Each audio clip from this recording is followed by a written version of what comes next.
আসসালামু আলাইকুম। এই সাজনা পাতা আমরা কম বেশি সবাই কিন্তু চিনে থাকি। আর এই সাজনা পাতার গুণাগুণ কিন্তু অনেক।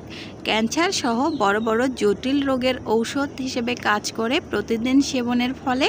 তো অনেকেই কিন্তু সাজনা পাতাটা গুঁড়া করে নিয়মিত খেয়ে থাকেন। আর এটা রান্না করে আমরা খেতে চাই না, কারণ অনেকেই ভাবে যে এটা রান্না করার পর তেতো লাগে। কিন্তু আসলে সাজনা পাতাটা যদি সঠিকভাবে আপনি রান্না করেন একটুও তেতো লাগবে না।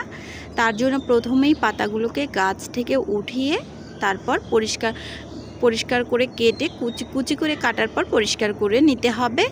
পরিষ্কার করার পর বুটের ডাল ভিজিয়ে রেখে সেই ডাল বেটে সাজনা পাতার বাটে মিক্সড করার পর একটুখানি কাঁচামরিচ, পেঁয়াজ, লবণ আর হলুদ মাখিয়েই এই চপটা তৈরি করে নিতে পারবেন। খেতে কিন্তু দারুণ টেস্টি, আর আপনি বুঝতেই পারবেন না যে এটা সাজনা পাতার চপ বা বড়া। ভাত অথবা খালি মুখে এটা আপনি খেতে পারবেন।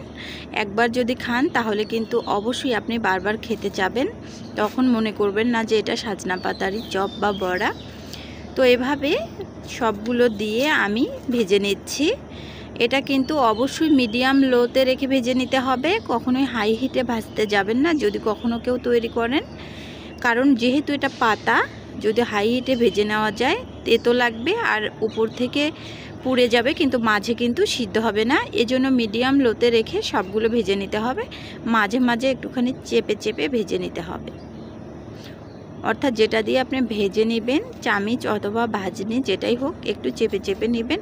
তো আমার হয়ে গেছে, অর্ধেকগুলো আমি উঠিয়ে নিচ্ছি, সম্পূর্ণগুলোই হয়ে গেছে। ভালো লাগলে অবশ্যই লাইক, কমেন্ট, সাবস্ক্রাইব করবেন। আর এটা কিন্তু সকাল কিংবা বিকেলে খালি মুখে অথবা ভাতের সাথে খেতে